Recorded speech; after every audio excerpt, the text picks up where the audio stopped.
नमस्कार दोस्तों स्वागत आप सभी का YouTube पर चैनल अनस्टॉपेबल रिपन में।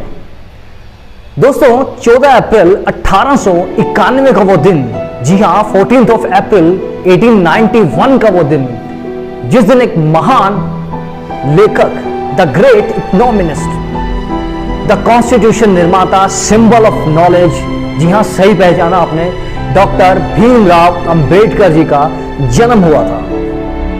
दोस्तों भीमराव अंबेडकर पर वैसे तो YouTube पर ऑलरेडी बहुत सारी वीडियोस हैं। हमारी मेन स्ट्रीम मीडिया ने भी बहुत कुछ डॉक्टर भीमराव अंबेडकर के बारे में आप लोगों को बताया है, लेकिन मैं समझता हूं कि बहुत सारे ऐसे अनछुए पहलू हैं, या यूं कहें कि बहुत सारे ऐसे हक अधिकार हैं जो आपको, मुझे, हम सबको आज तक भी नहीं पता।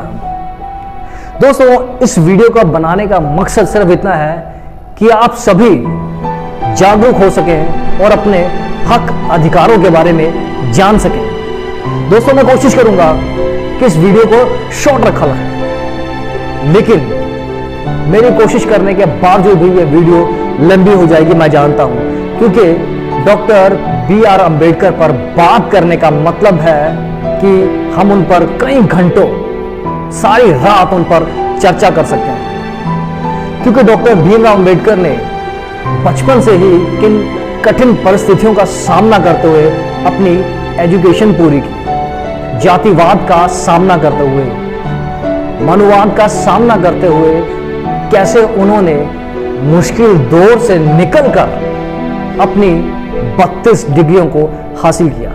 जी हाँ दोस्तों, आपने सही चुना, 32 डिग्रियों को डॉक्टर भीमराव अंबेडकर ने बहुत कम समय में हासिल कर लिया।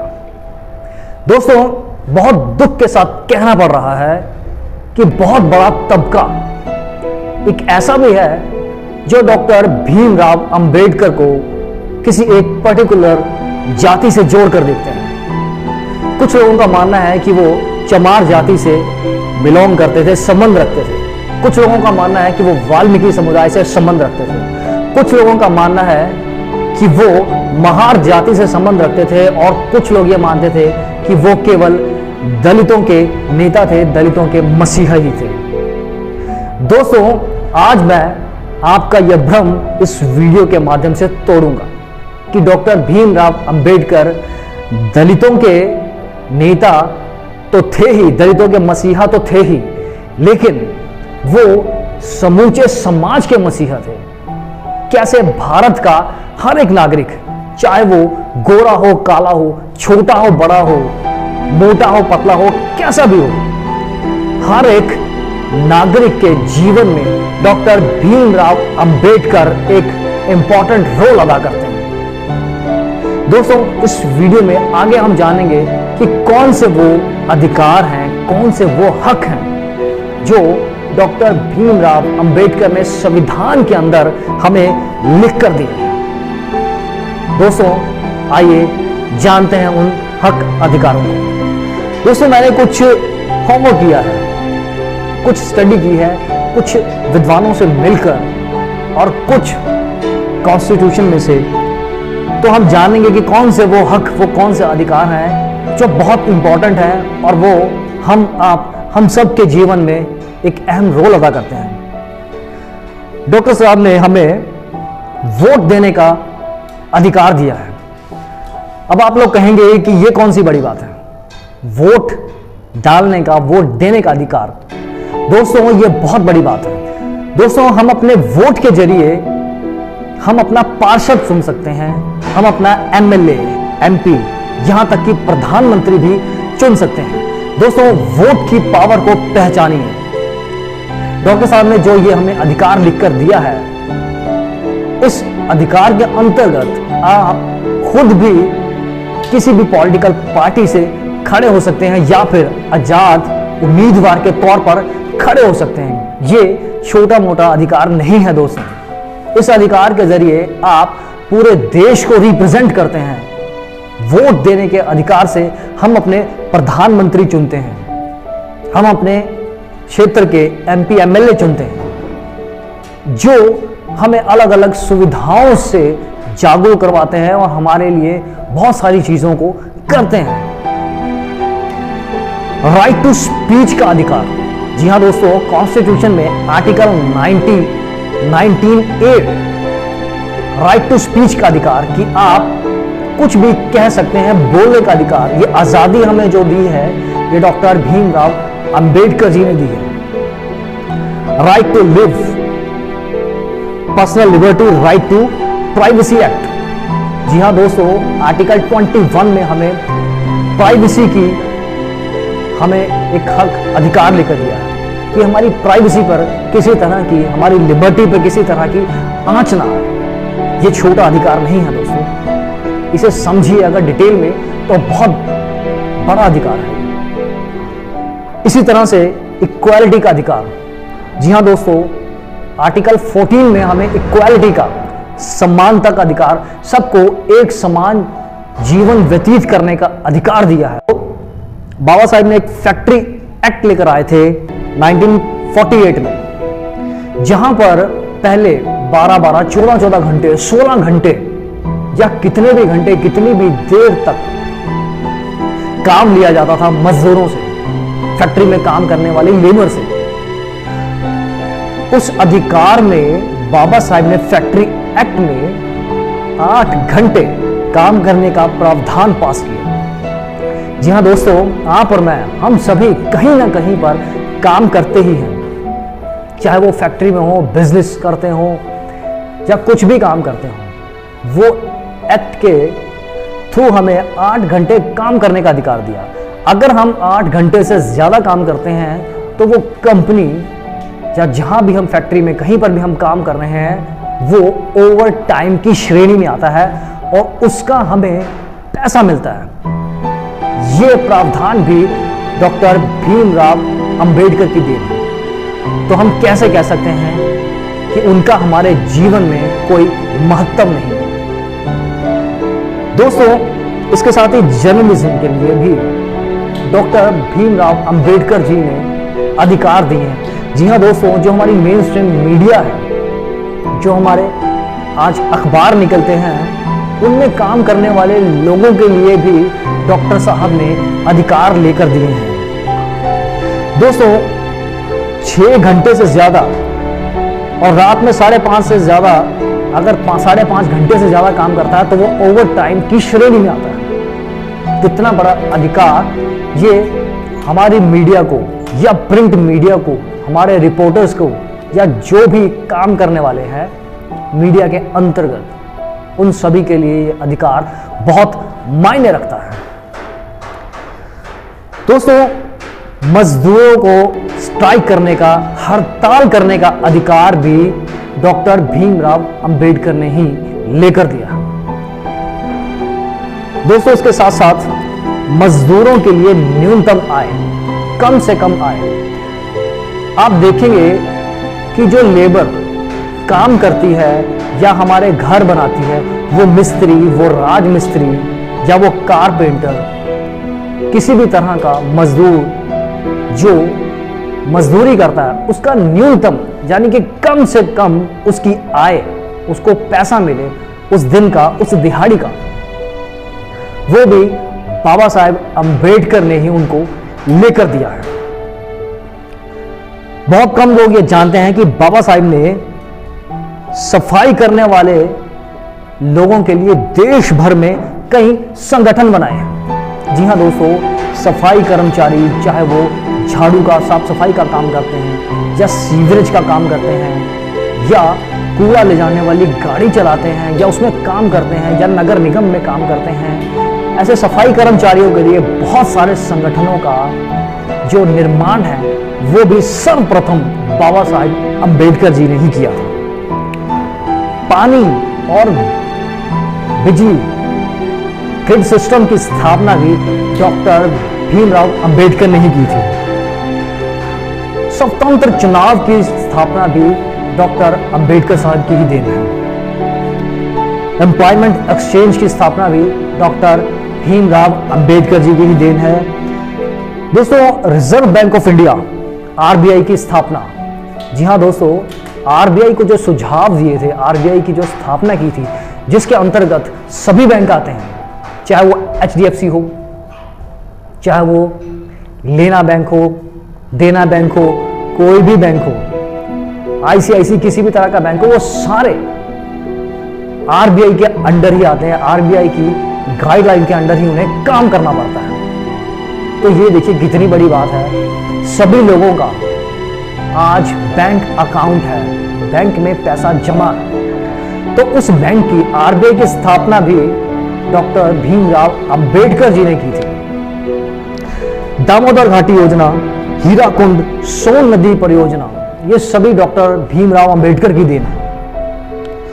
दोस्तों, मैटरनिटी लीव, जी हां दोस्तों, गर्भवती महिला जो काम करती है किसी गवर्नमेंट सेक्टर्स में या फिर किसी प्राइवेट इंस्टीट्यूट में या प्राइवेट कंपनीज में या किसी लिमिटेड फर्म में, तो मैटरनिटी लीव गर्भ के दौरान अवकाश, जी हां, छुट्टी की जो हक अधिकार है, ये भी डॉक्टर भीमराव अंबेडकर की देन है।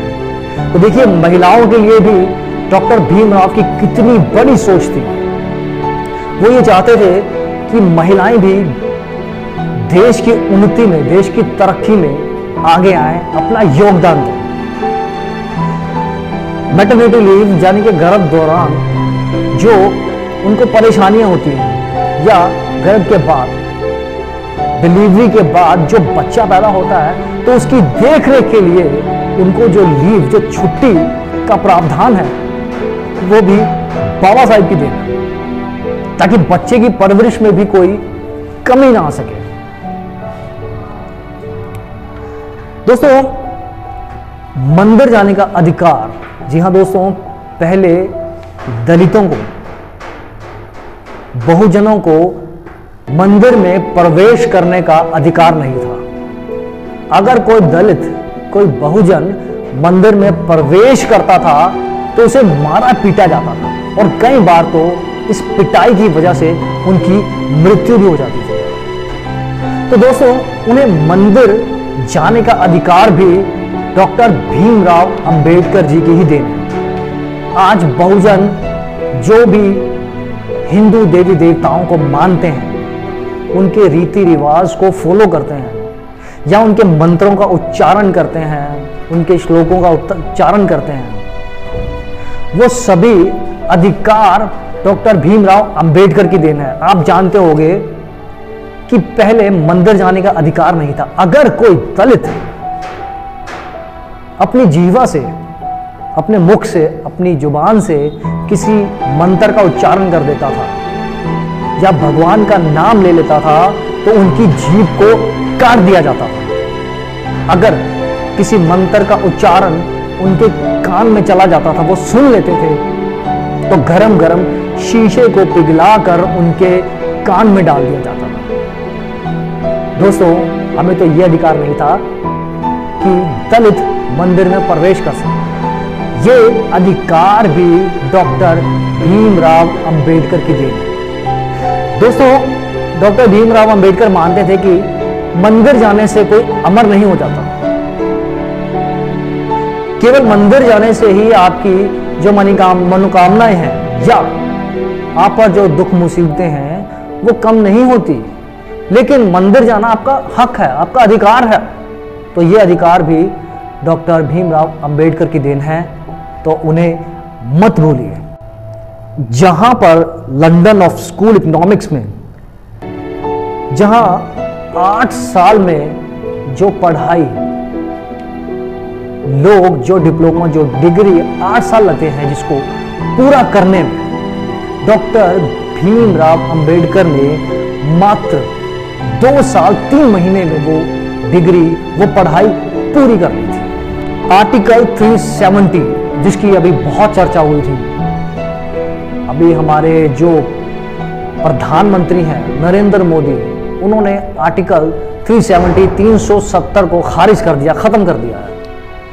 दोस्तों, डॉक्टर भीमराव अंबेडकर संविधान के अंदर 370 की जो धारा है, उसे रखना ही नहीं चाहते थे। वो ये जानते थे, देखिए उनकी दूरदर्शिता देखिए, वो ये जानते थे कि आर्टिकल 370 है, जो जम्मू कश्मीर में जो आर्टिकल 370 है, उससे भविष्य में, फ्यूचर में बहुत सारी प्रॉब्लम्स आ सकती हैं और आएंगी। उनको इतना कॉन्फिडेंस था। वो ये नहीं चाहते थे कि आर्टिकल 370 संविधान के अंदर हो, लेकिन उसके अगर हम चर्चा करेंगे तो वीडियो बहुत लंबी हो जाएगी। तो वो आर्टिकल 370 उन्हें गांधी नेहरू की वजह से रखना पड़ा। दोस्तों, हिंदू कोर्ट बिल, जी हाँ दोस्तों, हिंदू कोर्ट बिल भी बाबा साहिब की ही देन है। अब हिंदू कोर्ट बिल है क्या दोस्तों? महिलाओं को आप जानते होंगे कि पहले अगर महिलाओं का, किसी औरत का अगर पति मर जाता था तो उसे सती बना दिया जाता था, उसे एक देवी बना दिया जाता था, और उससे उस जलती हुई अग्नि में, जिस अग्नि में उसका पति के अंतिम संस्कार किया जाता था, उसे जिंदा जला दिया जाता था। दोस्तों, इस पर रोकथाम का काम भी संविधान के अंदर डॉक्टर भीमराव अंबेडकर जी ने ही लिखा है। महिलाओं का उद्धार, उनकी शिक्षा। अगर किसी महिला का पति मर जाता था, उनका स्वर्गवास हो जाता था, तो उन्हें दोबारा शादी करने का अधिकार भी डॉक्टर भीमराव अंबेडकर जी की ही देन है। दोस्तों, इसी हिंदू कोड बिल के अंतर्गत ही प्रॉपर्टी रखने का अधिकार महिलाओं को पहले नहीं था। पिता की प्रॉपर्टी में हिस्सेदारी, बराबरी का हक भी हिंदू कोड बिल के ही जरिए महिलाओं को मिला है। तो महिलाओं के लिए भी बहुत कुछ किया है बाबा साहिब ने। इसीलिए मैं कह रहा हूं कि हर एक नागरिक का जीवन में बाबा साहिब डॉक्टर भीमराव अंबेडकर जी की इंपॉर्टेंस बहुत ज्यादा है। दोस्तों, महार सत्याग्रह आंदोलन 1927 में पानी के लिए जो आंदोलन किया गया था, वो भी डॉक्टर भीमराव अंबेडकर की ही देन है। अनटचेबिलिटी, छुआछूत इतनी ज्यादा थी कि पानी पीने तक का अधिकार नहीं था। जिस नदी नाले तालाब में कुत्ते, जानवर पानी पिया करते थे, उन्हें वो अधिकार था।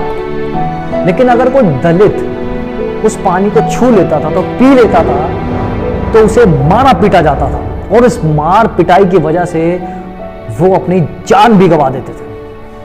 तो ये जो सत्याग्रह था पानी का, ये भी डॉक्टर भीमराव अंबेडकर की ही देन है। आज हम देखते हैं कि हमारे घरों में आरओ लगा है, हम शुद्ध पानी पीते हैं। आज हम मोटर का बटन दबाते हैं और पानी आ जाता है हमारे घर में। सोचिए उस समय को, जिस समय हमें पानी पीने तक का अधिकार नहीं था। तो ये देन भी डॉक्टर भीमराव अंबेडकर की है। आप कैसे कह सकते हैं कि डॉक्टर भीमराव अंबेडकर का हमारे जीवन में कोई महत्व नहीं है? दोस्तों, कोलंबिया यूनिवर्सिटी में द सिंबल ऑफ नॉलेज, जी हां, कितनी बड़ी उपाधि है, the symbol of knowledge, knowledge का चिन्ह जिसे माना जाता है, कोलंबिया यूनिवर्सिटी में उनका स्टैचू लगा है। यह भी बहुत बड़ी उपलब्धि है हम सब भारतीयों के लिए। आर्टिकल 15 में धर्म, जाति, लिंग, वंश, जन्म स्थान के अधिकार पर आप किसी से भेदभाव नहीं कर सकते। जी हां दोस्तों, आर्टिकल 15 हमें बताता है कि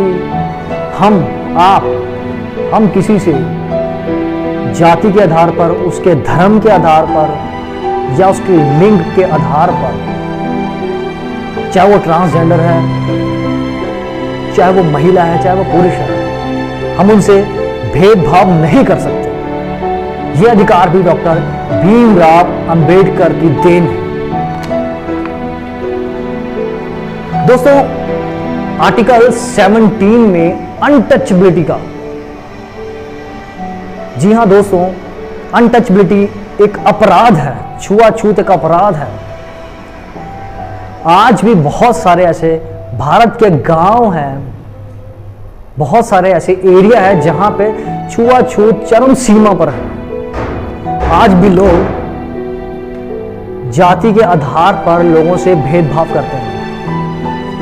तो ये भी एक अपराध है, अपराध की श्रेणी में आता है कि अगर आपसे कोई छुआछूत करता है, अनटचबिलिटी का अगर कोई अपराध करता है तो उसे कड़ी सजा का प्रावधान भी हमें संविधान ही दिलाता है। दोस्तों, ऐसे बहुत सारे हक, ऐसे बहुत सारे अधिकार हैं जो डॉक्टर भीमराव अंबेडकर ने हमें, हम आप सबको संविधान के अंदर लेकर दिए हैं। दोस्तों, ये संविधान ऐसे ही नहीं लिखा गया था, ये ऐसे ही संविधान नहीं लिखा गया था। इस संविधान की जिम्मेदारी भी जो बाबा साहेब अंबेडकर को दी गई है वो भी सिर्फ इसीलिए दी गई थी क्योंकि वो सभी जानते थे, उस दौरान के जो नेता थे, जो पॉलिटिशियन थे, कि डॉक्टर भीमराव अंबेडकर से ज्यादा कोई पढ़ा लिखा नहीं है, कोई समझदार नहीं है, कोई सूझवान नहीं है। और डॉक्टर भीमराव अंबेडकर ने सारी उम्र, सारी जिंदगी जातिवाद का सामना किया। अपने बच्चे तक उन्होंने निछावर कर दी, अपनी पत्नी का सही इलाज नहीं करवा पाए। और दोस्तों, उन्होंने ये संविधान लिखा जिसमें हम सभी के लिए वो हक, वो अधिकार, वो महिलाओं के लिए अधिकार दिए। तो हम कैसे कह सकते हैं कि वो केवल एक जाति के, एक समुदाय के, उनको एक समुदाय, एक जाति के दायरे में बांधकर हम नहीं देख सकते। आई होप कि आपको ये वीडियो अच्छी लगी होगी, आपको ये जानकारी अच्छी लगी होगी। दोस्तों, अगर आप चाहते हो कि ये सारे हक अधिकार आपको अगर डिटेल में पता हो, और अगर आप ये चाहते हैं कि ऐसे और भी हक अधिकार आप लोगों को पता होने चाहिए, तो कृपया मुझे इनबॉक्स में जरूर मैसेज कीजिएगा ताकि मुझे भी मोटिवेशन मिले और मैं भी ऐसी वीडियो, नॉलेजेबल वीडियोस आपके सामने लेकर आता रहूं। इसी के साथ इजाजत दीजिए। जय भीम, जय भारत, जय संविधान।